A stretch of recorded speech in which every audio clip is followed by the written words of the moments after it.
IMM मधून महिला कॅडेटची पहिली तुकडी उत्तीर्ण. भारताच्या इतिहासात पहिल्यांदाच सैन्यदलात पहिल्या 9 महिला अधिकारी दाखल झाल्या. हरियाणाच्या शीतल आणि शानन ढाका यांची प्रेरणादायी कहाणी. अयोध्येतल्या राममंदिरातील दानचोरी प्रकरणी SIT स्थापन. दान म्हणून आलेली 7 कोटींची रक्कम चोरीला गेल्याचं उघड. उत्तर प्रदेश पोलिसांकडून संशयितांची चौकशी होणार. दानाची रक्कम मोजणारे अनेक कर्मचारी चौकशीच्या फेऱ्यात. एका कर्मचाऱ्याच्या अटकेनंतर अनेक बाबी समोर आल्या. बंडखोर TMC खासदारांची आज दिल्लीत बैठक. मुख्यमंत्री सुवेंदू अधिकारीही बैठकीला उपस्थित राहण्याची शक्यता.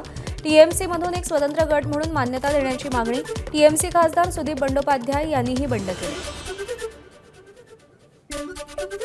माजी खासदार संजय काका पवार यांचे पुन्हा भाजप प्रवेश करण्याचे संकेत. भाजप प्रदेशाध्यक्ष रवींद्र चव्हाण, पालकमंत्री चंद्रकांत पाटील यांच्यासह वरिष्ठ पातळीवरच्या नेत्यांशी संजय काकांच्या भेटीगाठी. विधान परिषद निवडणुकीनंतर अधिकृत प्रवेश होण्याची शक्यता.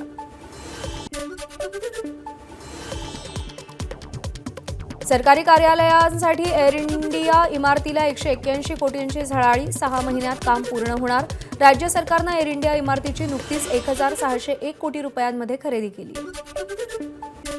दक्षिण भारतात मान्सूनच्या पावसानं जनजीवन विस्कळीत. तमिळनाडूतल्या वेल्लोर आणि कन्याकुमारीमध्ये मुसळधार पाऊस. वेल्लोरच्या काटपाडीमध्ये रस्त्यांना अक्षरशः नद्यांचं. कन्याकुमारीतल्या नद्या आता धोक्याच्या पातळीवर. मान्सूनपूर्व वादळाचा सिंदखेड राजा तालुक्याला जबर फटका. नेटशेड, सोलार पंप आणि गोठ्यांचं लाखोंचं नुकसान. तातडीनं पंचनामे करून भरपाई द्या. सरकार आणि विमा कंपन्यांकडे नुकसानग्रस्त शेतकऱ्यांची मागणी. गोंदिया जिल्ह्यातील धान उत्पादक शेतकऱ्यांचे 528 कोटींचे सुकारे रखडले. खरीप हंगामाच्या तोंडावर 51,258 धान उत्पादक शेतकरी आर्थिक अडचणीत. लवकरात लवकर सुकारे देण्याची शेतकऱ्यांची सरकारकडे मागणी. अंबानी समूहाशी संबंधित आर्थिक गैरव्यवहार आणि कथित मनी लॉन्ड्रिंग प्रकरणात ईडीची मोठी कारवाई. रिलायन्स टेलिकॉमचे माजी वरिष्ठ अधिकारी सतीश सेठ आणि गौतम दोशी यांना मुंबईतून अटक.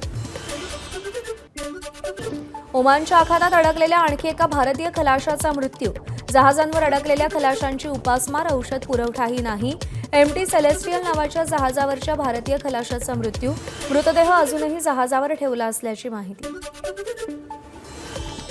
9 जुलैला इराणचे सर्वेसर्वा अयातुल्ला अली खामेनेईंवर अंत्यसंस्कार. 7 जुलैला कोम शहरात खामेनेईंची अंत्ययात्रा निघणार.